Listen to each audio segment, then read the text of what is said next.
So my name is Christina Curso, and I live here in Gilbert. I actually go to St. Anne's here. And my husband and I have 3 children, Anthony, Dominic, and Catherine. One of them has received an ESA, Empowerment Scholarship account, for the last 9 years. When we moved here 15 years ago, we started in the public school in our neighborhood, and that failed us. So we had to move them to a public charter school, and that disappointed us. So we moved to a private school, and that did pretty good, getting closer to our family values here. And then some were homeschooling, and doing private school and homeschool now, and it's going really well. So just one of our children actually has an ESA, the others do not. Arizona is really a school choice state. I clap for that. Yeah. Since we've lived here for the past 15 years, it has just been the best experience raising our children. I mean, I don't have to tell you, you live here. So it's been a great gift. So I'm here tonight simply as a mother of an ESA student, an advocate for this great program, friends and acquaintances to most all of you. And I'm so grateful to Joanna and her husband and family for pouring yourself into this to be able to gather together. Boy, is it nice and efficient for me, because I've been doing this 20 people at a time in people's homes. And I'm glad to have you all together with a microphone. My intention for this presentation is for you to be fully informed on multiple levels about this program. I'm not here to convince you of anything or tell you what to do, because it doesn't matter to me. I want to inform you, because when you're well informed, then you can make the best choice possible for your children. There's many friends and family members who couldn't be here tonight for many reasons. There's a clipboard in the back of the room, and if you put either your email address or their email address on it, then we are going to be able to send that out to everybody when it's ready. We made the decision to professionally record this to try and get the information all together so then we can send it out. And this gentleman here, Victor, thank you for your time, Victor. Yes, wave to you. And they're gonna take the slides, which aren't gonna be very easy to read up here, and kind of put them into the presentation. So when we package it up and send it to you, you can re-listen to it, or your friends or family could as well. And I'm always available for questions until 11 p.m. Yeah, I got a call at 2:05 and I was like, I'm sleeping, okay. She goes, but I didn't think you'd have anybody asking you about ESAs right now. I go, because I'm sleeping. Anyways, so what is the Empowerment Scholarship account? An Empowerment Scholarship account is an account that is administered by the Arizona Department of Education and is funded by our state tax dollars to provide education options for qualified Arizona students. It expands the educational opportunities for eligible students outside of the public school system, and it provides taxpayer funding that can be used for a wide variety of educational expenses. I'm going to go through a lot of information tonight, so I wrote a lot of notes. I'm not reading from somebody else's, these are all my notes. So if I look down a little bit, my apologies in advance. What is this not? An ESA is not a voucher. In 2008, the Arizona Supreme Court deemed vouchers unconstitutional. So the legislature did not proceed with pursuing a voucher. A voucher is when the state funds go to the school directly on behalf of your child. That's unconstitutional. An ESA is when the funds go to you, the parent, and then you get to decide the variety of different educational options for your child. So if you hear it called a voucher, that's inaccurate. There's people who oppose this legislation that call it vouchers to get people all riled up, and they don't rile me up, but they might, you might hear the word voucher. It's not a voucher. In 2011, when our this program came into existence,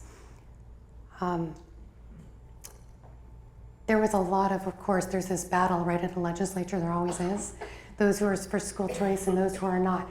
From the very beginning, the intent of the legislature has always been to fund every single student in the entire state of Arizona with ESAs. But they couldn't get that passed because there was too much difficulty in trying to get it passed. So what they did was they started at a little portion of it, and it's grown over the years. But the legislation we've always wanted is what just passed, and we'll talk about that, where it's ESAs universally for everyone. So we finally got to this day. So let's talk a little bit about the funds. There is no such thing as public money. There is no such thing as government money. The government only gets money from us, the taxpayers. This is taxpayer money. If you look at the ESA website at the Arizona Department of Education, you'll see everywhere, taxpayer funds, taxpayer funds. Who in this room is a taxpayer? Okay, this is our money. So we send it because we have to the government, and when they receive that money, they actually use it. The legislature puts in a budget, obviously each year, and a lot of it goes to education. So you have to remember these are taxpayer funds. You're gonna get a lot of people say, public money to public schools. And I just say, taxpayer money to taxpayers. I mean, that's really what it is. So if you think about the different ways that taxpayer funds have been used in the past to help for the betterment of people, you'll remember that we have two higher education funds, the GI Bill, the Pell Grants. You get to choose, when you get one of those, where you're going to go to school. Private school, public school, religious school, non-religious school. You get to decide as the person, the student that's receiving those funds. When you go to pre-K, Head Start programs all over the country, taxpayer funded, you can take them wherever you want to go. And other levels of funding, you can also look at, the Medicaid. So in Arizona, we call it Access, Arizona Cost Health Containment Systems. So Access, you can take that to any doctor you want to go to. You don't have to go to a government doctor, okay? You see where I'm going with this? You don't have to take an ESA to a government school. If you think about food stamps, you don't have a residential government-approved grocery store on the corner that you have to use your food stamps there. You can go to any grocery store you want. Same thing with Section 8 housing. You find who receives those funds, you go there and you decide where your home is going to be. So this is not a concept that is new, that we take taxpayer dollars to follow the people. It's just for some reason in K through 12, and it might be, unions and, whatever, that have built it into our head that this is not right, public money for public schools. So I want you to keep those things in mind as we continue to think about these things. Okay. The current classifications at the state, here, there's classifications when it comes to the government has to classify everything. So right now, taxpayer funds go to a public district school, a public charter school, and ESA students. And then ESA students their parents can do whatever they want with it, just not public schools, because they're already funded by the government, for our tax dollars. Our tax dollars are funding public schools already, so you can't do both. So if you want to take your child somewhere else, you can do private schooling, homeschool, and now post-COVID, we have micro schools, hybrid schools, pod schools, all kinds of little schools, co-op schools as well. There's also the privately funded, right? So these are not taxpayer dollars. These are the dollars that come out of our pockets. And that's where you have, again, private school, homeschool, micro school, pod schools, hybrid schools. So it's important to know that some are publicly funded, meaning tax dollars, and some are privately funded by us. Brief note to the homeschoolers in the room. There's an affidavit that I want to mention that gets signed by homeschoolers, and it gets submitted to your county superintendent every year. If you homeschool now, you know exactly what I'm talking about. The affidavit that you're signing states that you're going to abide by a particular Arizona Revised Statute, ARS 15-802. And it says, my child is between 6 and 16 years old, and there are certain subjects that I promise they're gonna learn, okay?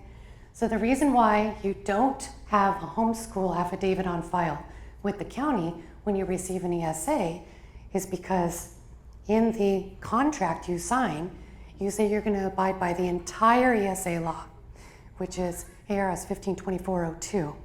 And in that, it states specifically, a signed agreement under this section constitutes the school attendance required by section 15802. So you don't want, even though the classification is different, you don't want to be double counted for many reasons you'll figure out here in a few minutes. So the state knows you're receiving ESA funds. You're not even telling them how you're educating your children when you get an ESA. They just already know you're accounted for, because if you decided to stop schooling your children and let them be truant and run all over the place and hang out at Dutch Brothers all day, like they're gonna go, okay, something's going on here with these kids who are never in school. But you've promised that. Sorry, I have teenagers, Dutch Brothers comes up a lot. If you choose to apply for an ESA and you actually get a contract, and when you get that contract, you have 30 days to let the county know to withdraw that affidavit. And it's a very simple form that you fill out online just to withdraw the affidavit. If at any time you wanted to go back into the classification of homeschooling, then you simply go back to the county and let them know, and then you fill out the affidavit again.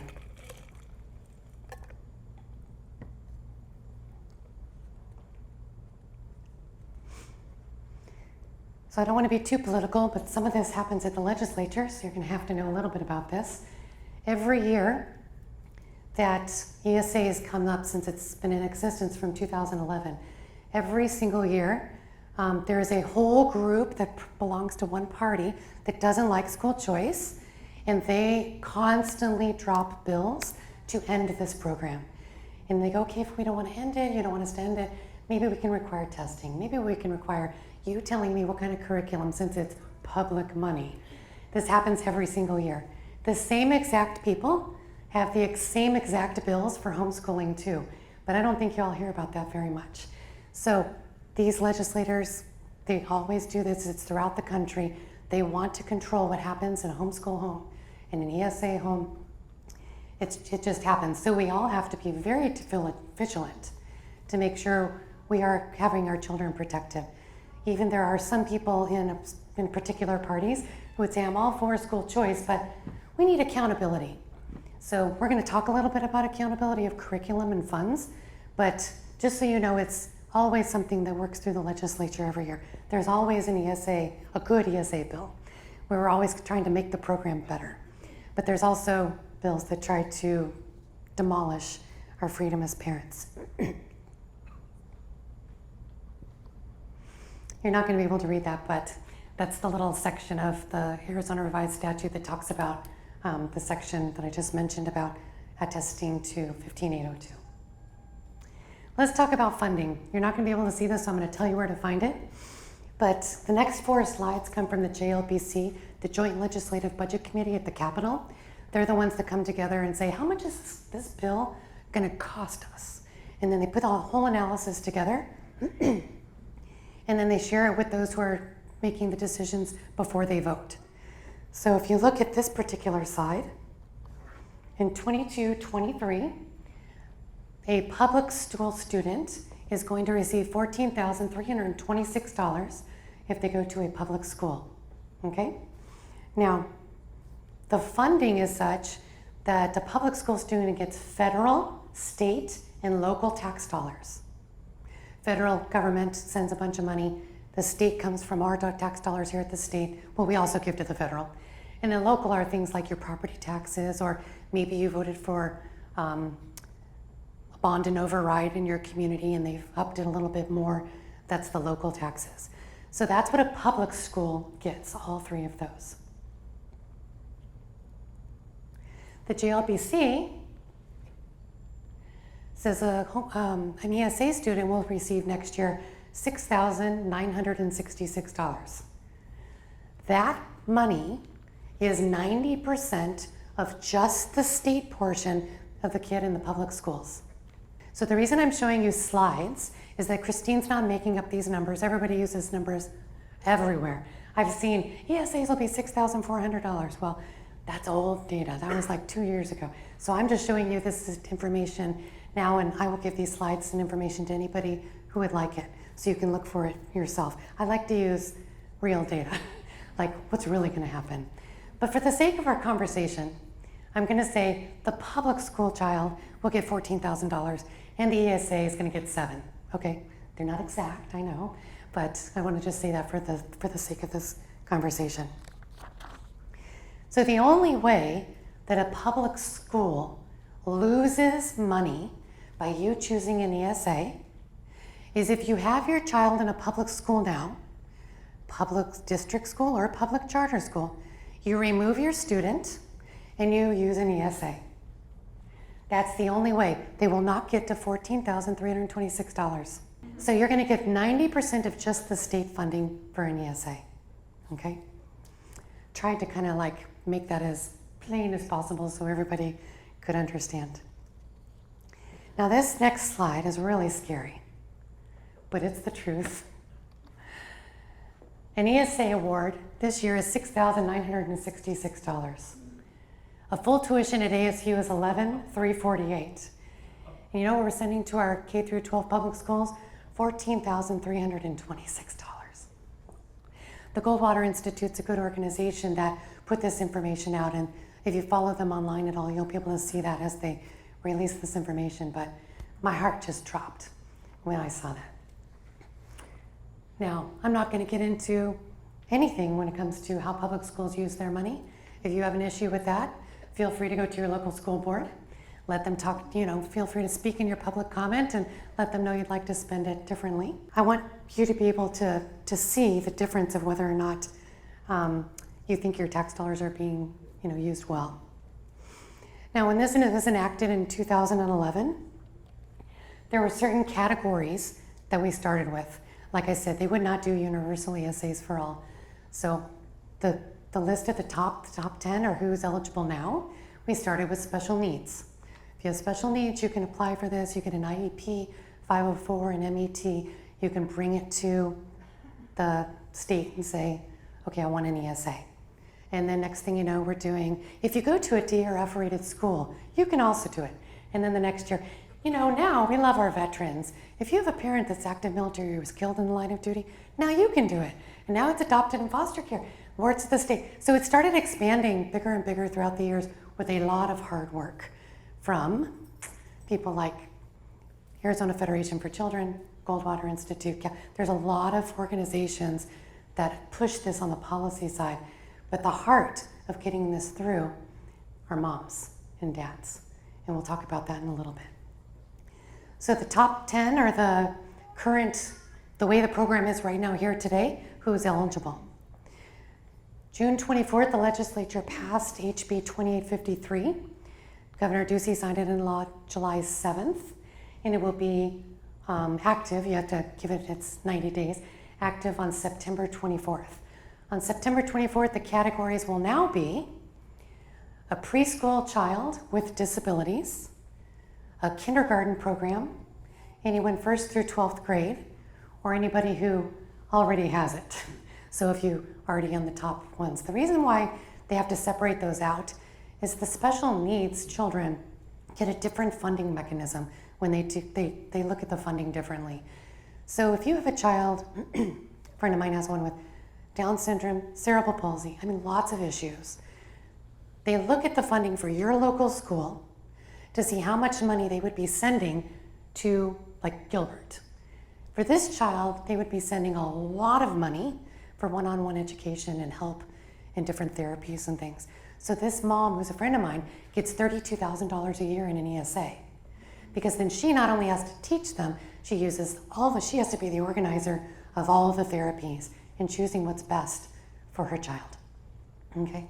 So the special needs will always be a separate category because they do the funding, again, whatever goes to the public school. It's 90% of just the state, but her 90% was $32,000. So you can imagine a lot more is going, and rightfully so, for children who need it. There's some things that we took out of the law. It used to be that you had to go to a public school for 100 days before you transferred into an ESA. I guess it's to prove that they failed you? I don't know. Kathy, do you know? I don't know why. It was to... This is my friend Kathy. Oh. Yes. When they passed the original law, they had to show they were saving the state money.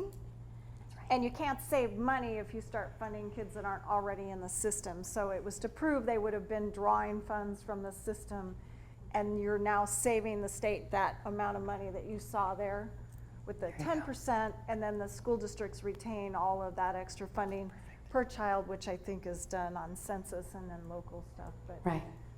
Thank you. I'm going to talk about Kathy in a minute. Thank you, Kathy. I'm so glad you're here, because I don't know everything. So now I want to go a little bit into, So then after we change it from 100 days down to 45 days, make it smaller, but starting September 24th with the new law, there's 0 days. So you can go from any aspect, 1.1 million children in Arizona who are K through 12, any aspect of life, and you go right into the program with no qualification of time. Okay, now you're not going to be able to see these, but this is the parent handbook for ESA, and I'm going to read through some of the things that you can use your ESA funds for.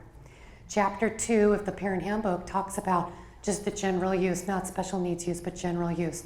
So if you go to the Arizona Department of Education website, and then you look at the ESA page, you'll be able to see the parent handbook. The way it's written right now here today is the current law. So it has not been changed to reflect the changes until September 24th, just so you're aware of that. I'm just going to list through a bunch of them. There's many pages. Tuition, uniforms that are required by the school, curriculum, books, educational programs such as CGS for many of you, tutoring, all kinds of fees you can use an ESA for. Application fees, computer lab fees, enrollment fees, facility fees, lab fees, musical instrument fees, payment processing fees, registration fees, required book or textbook fees, supply fees, tutoring fees, uniform fees. You can use it for a tutor. You can use it for a teaching facility like a Sylvan Learning Center type place. If you use it for a tutor or for particular types of classes, they will have to have credentials. So the credential for the tutor right now needs to be at least a bachelor's degree. So just so you know that, and you'll have to prove that to the state. For art classes, I'll just grab it here.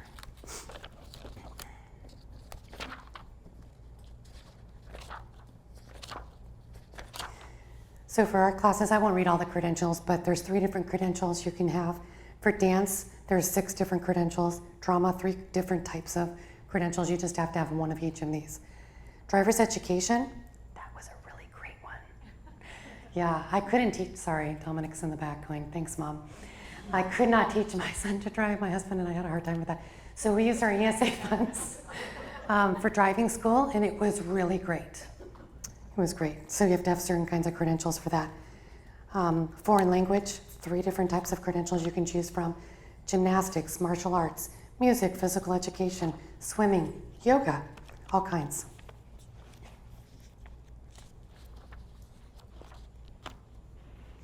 Extracurricular activities, sports camps, tickets to the zoo, science or art centers, museums, plays, ballets, orchestra, musicals, etc.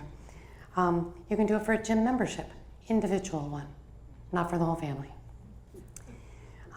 Yeah, I know, think about it. There's a long list of educational materials that do not require curriculum. I'll read from this list. So these are things that you don't have to have curriculum for. Atlases, board games, books, including audio or digital, calculators, coloring books, curriculum, dictionaries, educational DVDs and CDs, educational flashcards, educational workbooks, globes, magazines, manipulatives like Legos, shapes, measurements, time, all those things, maps, microscopes and slides, periodic tables, planners, prompt cue cards for behavioral type support, puzzles, textbooks, timers, all those types of things you wouldn't need a curriculum for. What do I mean by you don't need a curriculum? Well, if I go and buy a bunch of things for my child and I send in the receipt so they can see that I purchased it properly, they might go, what's the curling iron for? And you're like, I can't think that my sons went to cosmetology. But anyways, so those types of things, they're just making sure you spend it correctly. If you go and say, a lot of people do like these, how to learn how to grow food and gardens and things like that, just find the curriculum for it. And you're good private school, homeschool type moms, a lot of you already know how to find curriculum for things like that. So just so you know, if they ever say, do you have curriculum for this? You just say yes. And once in a while, I think it's happened 2 or 3 times, where they might say, you might want to just be prudent to say, if I could please just let you know I'm going to choose this, so I want to get it pre-approved. I'm going to send you an email, and they'll just send you an email back. You hang on to the email that says it's approved, in case you get nervous by doing something out of the box. Because when you're creative, we do things out of the box. All right.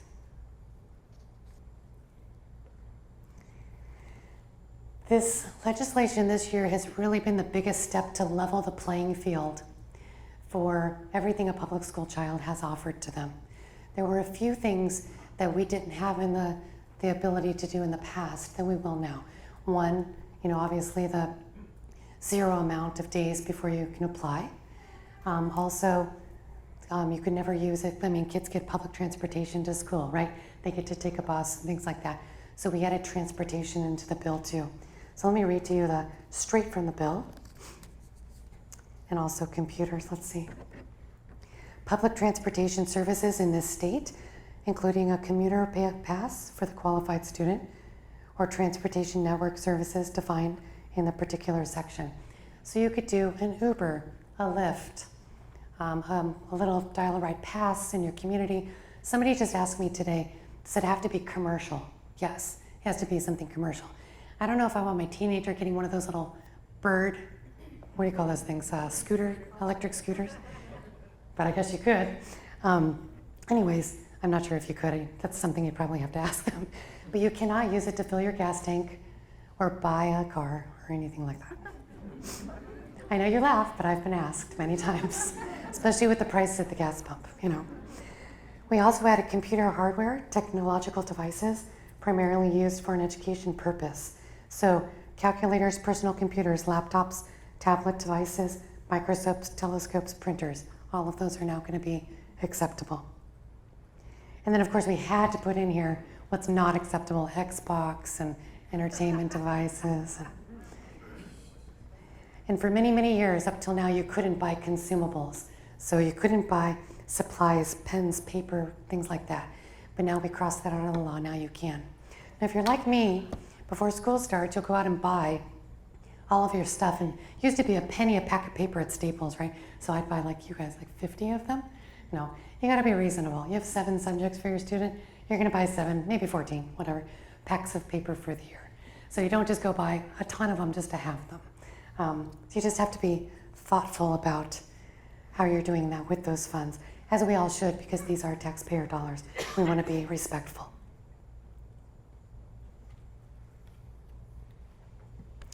In the new legislation, we also added 26 positions at the Arizona Department of Education specifically for the ESA program.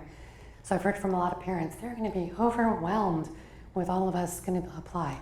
Well, that's the reason why we encouraged everybody to encourage them to start hiring now. I spoke to somebody there and said, you should start doing interviews because this is going to work. This is going to happen. I think sometimes with the opposition to this, which we'll talk about, people get worried that it's not going to happen. So the state of Arizona's Treasurer's Office is the one responsible for all the funds, and they chose a third party called Class Wallet to be able to administer the funds to you.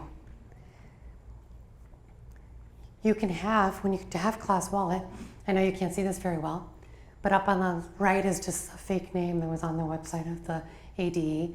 You'll have your balance on the left. Down here you'll see Start Shopping. There's a marketplace that's online that the Class Wallet has already pre-approved. And so there's a huge marketplace in there. There's, I can't even say, maybe 40, 50 places that you can start shopping in there. Amazon's one of them. They have an Amazon site within Class Wallet that you can start looking for your things there.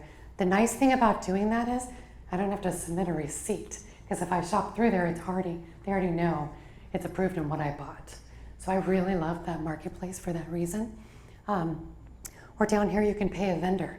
So last year, last year, we had a tutor for my son. So I was able to take her, well, she didn't have a bachelor's, she had a master's. So I took her master's degree and I made a copy of it to submit to show that she's qualified, because you have to have at least a bachelor's degree.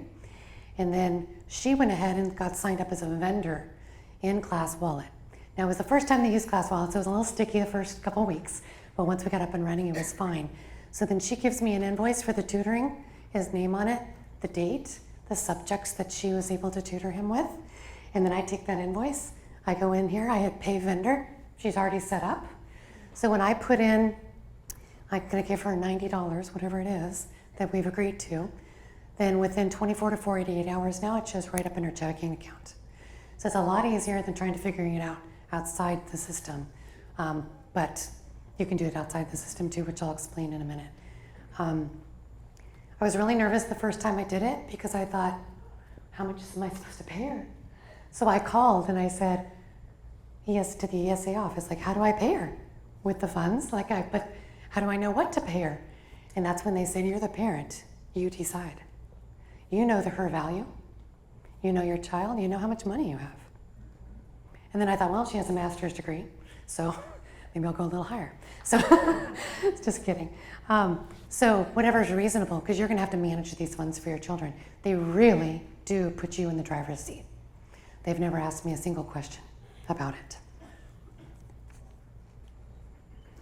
There is also a way to be able to go into Class Wallet once you get your funding to request a debit card. So it's a MasterCard, so I have one at home. And when you have that debit card, you can use it anywhere that the MCC codes match up. So if you know anything about credit cards, you can't just walk into, Costco. They have certain classifications in the credit card system. They tell you this is grocery or whatever. If it's educational, then most definitely it's probably going to be okay to use. Barnes & Noble, I've used it at a couple of other places, because then I can then take my receipt, because they don't know what I got, right? I have to take my receipt for my child, and then I need to upload it to the system, and they check that, and I'm accountable to what I purchased with that money. We've used it for tutoring, like I said, swimming instructor, driver's education. We've used it for a lot of things. I've gone on and bought for his religious education. I've bought Theology of the Body, I've bought the Bible, I've bought Lives of the Saint. I bought anything I think would go with the curriculum that would help it, any workbooks and things like that. So I've been able to purchase all of those things. Again, never once being asked anything regarding my curriculum, because I'm in charge as the parent. Very important that you never, ever, ever lose a receipt. And I know how it is going shopping with kids. So when you're at that register, you put the receipt out, you take your phone and take a picture of it. I'm just warning you now. Because if you lose that receipt, it is a lot to go through, right, Kathy? A lot to go through to be able to prove what you purchased.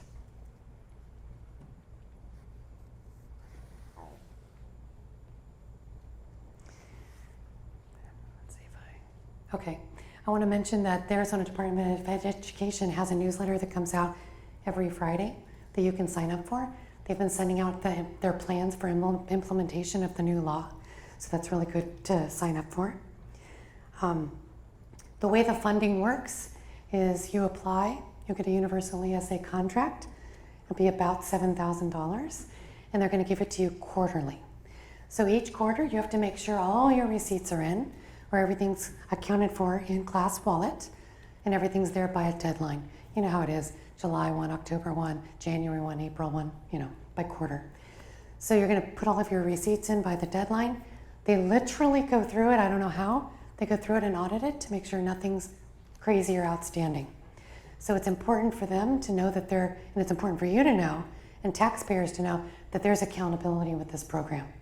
So people say it's so unaccountable. Well, with the curriculum, the accountability is right here, Mom. For funding, the accountability is right there, Class Wallet. They go through those receipts. If they go through them and say, yeah, I'm not really sure about this one thing you purchased, they might contact you. I think it's been done a few times. I think people pushed the limit once and tried to buy something outrageous. I don't know why, but anyways, they tried to, but they get shut down because this is well run. Now it's well run. I would say over years past we've had issues. But that's why you have to stay involved and share the issues so things can change. In the new law that just passed, the very last sentence of the law says that there's retroactivity. That doesn't mean your expenses are retroactive. It means the day that you apply, when they fund you, they're going to look to see the intent of the legislature was to fund you back on June 30th. So even though you'll be applying and they're going to be looking at your application September 24th, they must by law they must reply to you by law within 30 days. So let's pretend it's that last day and it's October 24th, and now they're going to fund you. Not sure exactly how it's going to work yet, but I do know that the intent of the legislature is there to fund it all the way back to July 1st. So there is a chance that we're actually going to get on October 24th, when you get the funding, that you would get funding all the way back to July 1st. I don't know if they're going to do it. Here's quarter one, we'll give you quarter two in a week. I'm not sure how that's going to work because they haven't done this before. And then you're going to attest, in all of your receipts. And then January 1st to the 15th, as long as you got everything in by the last day of your receipts are due, they'll fund you January 1st to the 15th. And then you can spend it. And you got to get your receipts in by March 31st. And they're going to fund you April 1st to the 15th. At some point, they give it that 2 weeks because there's a lot of us.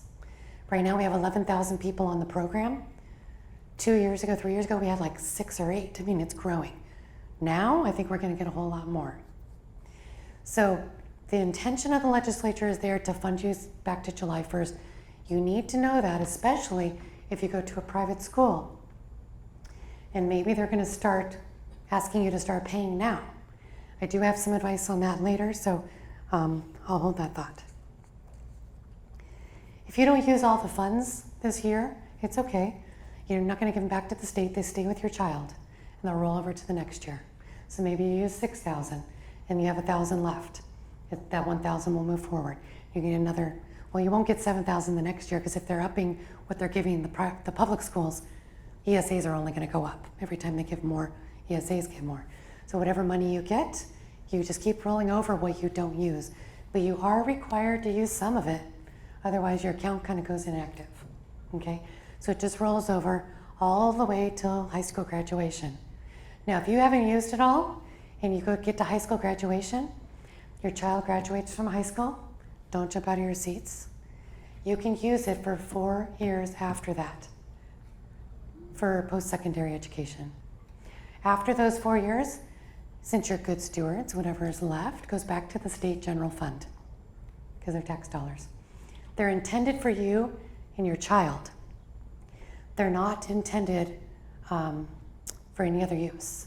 So I had a public school mom say to me yesterday, my child doesn't get money into college.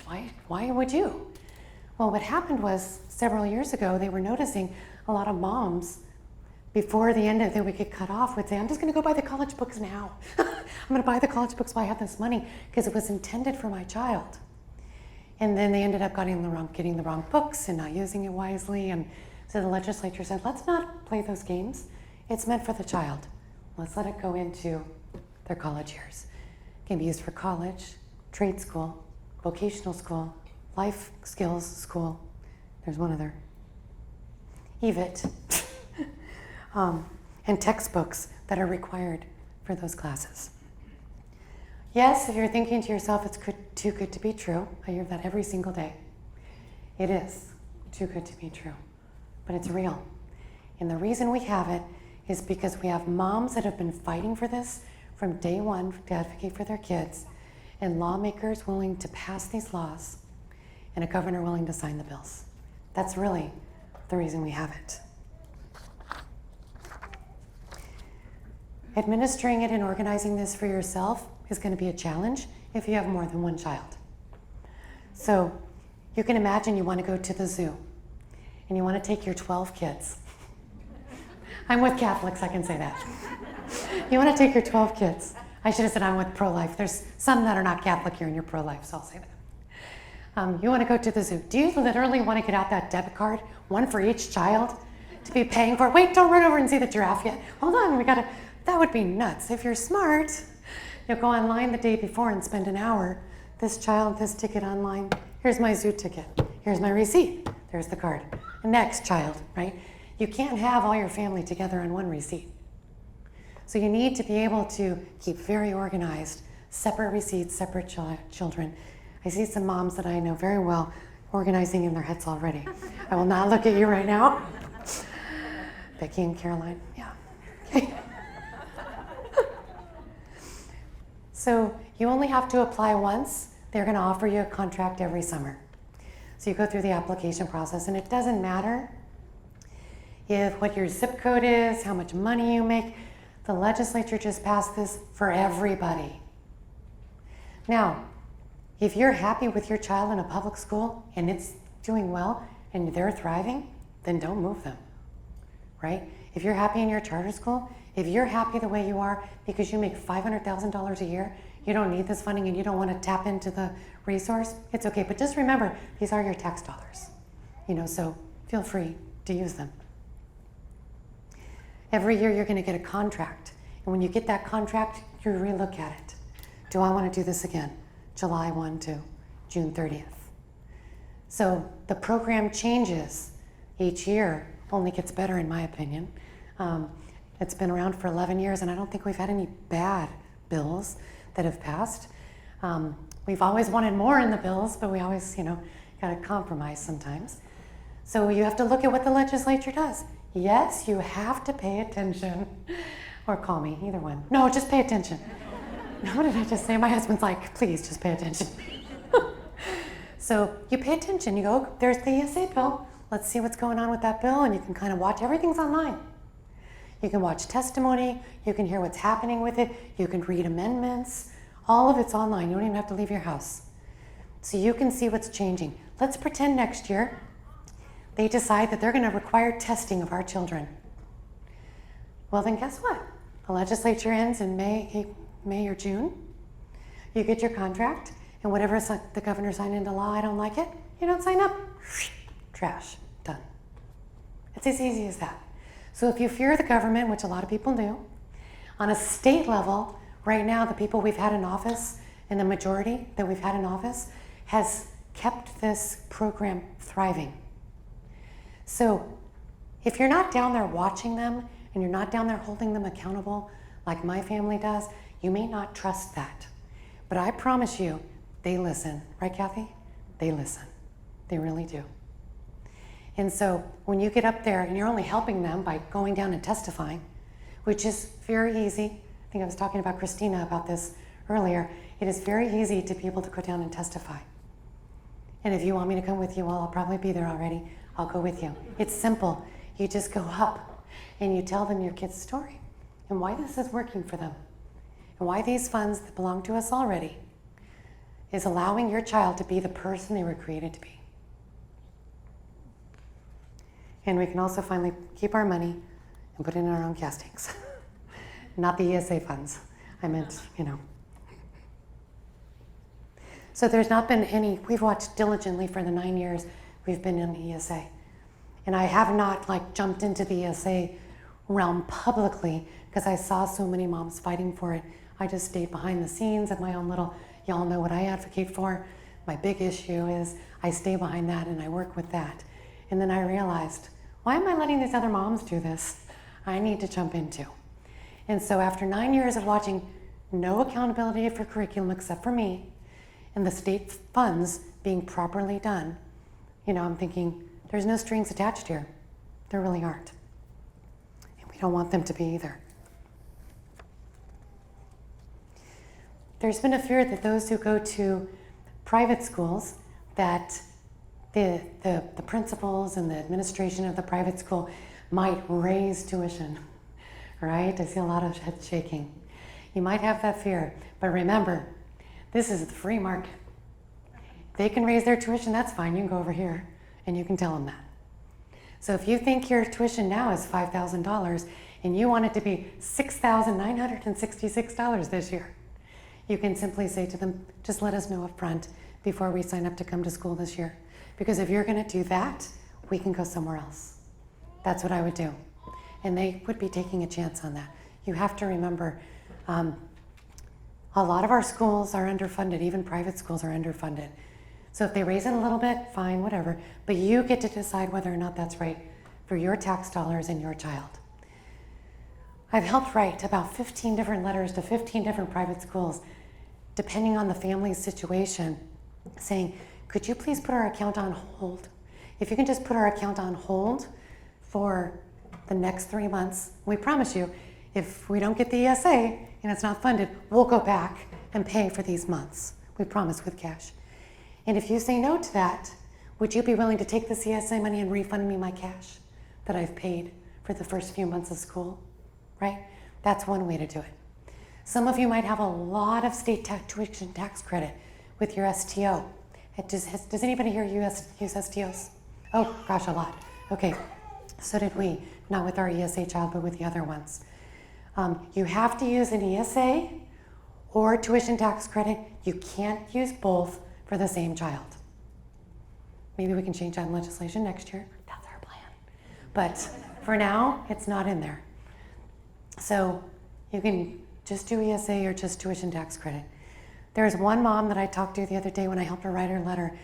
She is going to try and use her tuition tax credits that she has up until January, or actually the first semester, which ends like for her December 17th or something like that.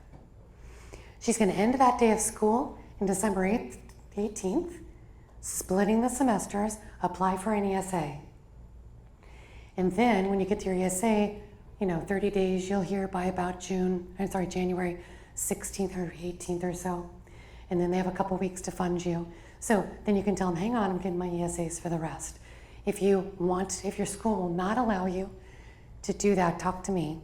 And I have some creative ways to try to encourage you to encourage them. We don't tell them what to do. It's their school. Okay? Or okay, maybe somebody does. So far it's worked. 15 success letters, 15 success stories. So I'm very grateful. So if you have a private school, just know. Particular school that I really love, near and dear to my heart, when their administrator called me and said, if we want to do this help for everybody, do you think it's just prudent to go ahead and put all accounts on hold till November 16th? Because that's the very last day that everybody could get the funding who wants it. I go, yeah, that's a great idea. Can you afford to not have money from the beginning of school to November 16th? She goes, yeah, I think we could. So that's what they're doing, which is a great gift.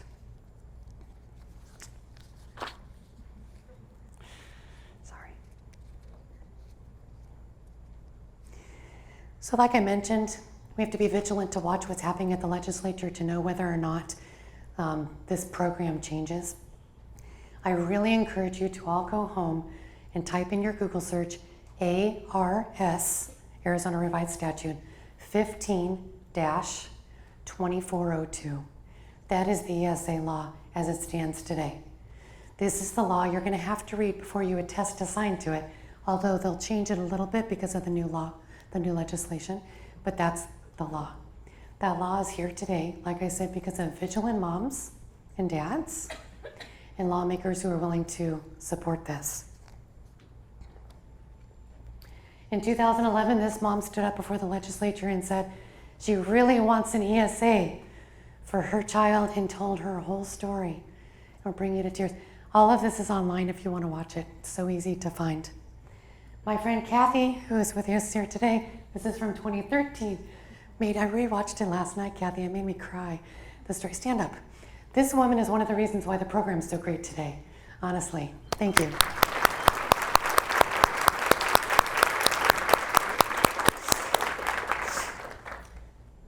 This mom, she had attitude. You should watch this. She was telling them, these are my tax dollars. This is my son. You can't take it away. I mean, it was just beautiful. Wonderful. This mom was great as well. That's me. Wait, That was me. where are you? That's me. Gabby, that's you? You're just, Gabby, that was you? I didn't know. You look so different now. You have curly hair. Stand up, Gabby. I'm so excited that Gabby's here. I didn't know. You have curly hair now. Oh my gosh, that's amazing. That's pretty cool. We have celebrities in the audience.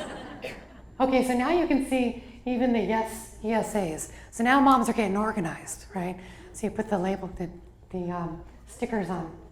For those of you who are in the audience, one of our opposition who doesn't like ESA says they're ready to testify. You can see her in the audience too. We won't point her out. Did you notice that? Yeah. Let's just say things aren't black and white.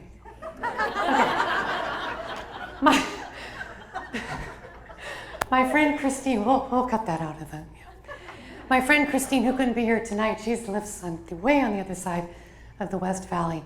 She and I have been working together for 2.5 years since I've known her, texting, messaging, email. I only met her last weekend when we were out there kind of helping this law.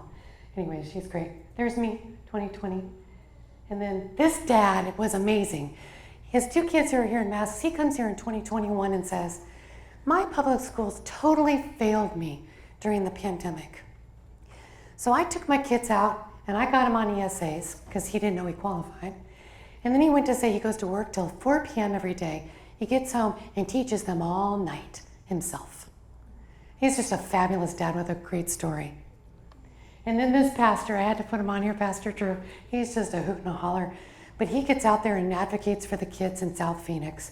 He has seen at his church ESAs change people's life completely, a 180. So all of these people that are down there testifying, it's super easy. It's so tangible. Ladies, was it hard? No, it wasn't. Even if you're not a public speaker, it's really good to get down there. My son. Here, come up here. So my son went down and I helped him write a testimony. He's pretty severely speech delayed. He went down and testified for a bill that this year, we passed it several years ago, but he gets to benefit from it today because the Arizona Department of Education was kicking special needs kids out because they were 18 and finished 12th grade. But he was still entitled to 4 more years of education. So when they started doing that, he went down and testified, and he even got a Democrat that was against the program to vote, at least to get it through committee. That's awesome. They couldn't vote against him and his testimony. So. Yeah. They need to see real faces who it really helps, definitely. The program has not always been perfect. I mean, we have had issues. Like I said, I kind of stayed in the wings for a long time and didn't go and get as involved on that issue until I had a problem one year and I just couldn't get anybody on the phone. We were moving Dominic from private school to homeschool, and when we did that, I had so many questions about using the use of funds and how I'm going to do this. And I literally spent days on hold. There's a whole video about it anyways. Drove to California on hold. Reached my family's house. They still never answered. 7 hours. I mean, come on. So it was kind of crazy. So I'd had it, you know.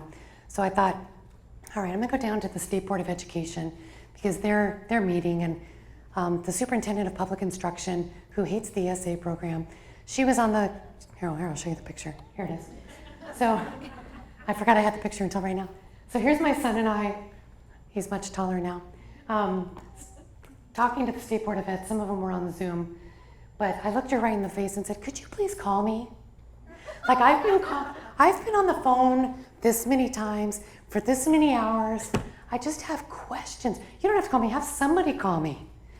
And she never did until I, decided to escalate things a little bit and went on my social media and put a little time clock, like counting down, and then her party got really mad. Call this woman back. I finally got on the phone with her. So that's the year that my 2 cents was, let's get this out of her hands. So she no longer oversees the program.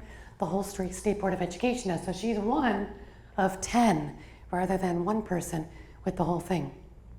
So my portion, of putting my 2 cents in, and all the other moms who were able to say, yes, let's get her out of her hands, and accountability in a different way. And now we have a task force, and now we have a parent advisory committee. We have a whole appeals process for funding in case you don't like what they did that goes to the whole State Board of Ed rather than one person who doesn't like the program. So advocating simple little times. This took us 5 minutes. Now, granted, I knew all of my friends were there fighting against something else, and there were thousands of people there at this meeting. They were fighting to get sex ed out of our public schools. And so since I knew that was related to my big issue, I'm like, oh, those are all my friends. Maybe I should just go down and say my 2 cents and go home. Because I know that they would all be listening. And then what did they do? When they got up to speak about against sex ed, they're like, by the way, you need to call her back. You know, that's our friend. So it works.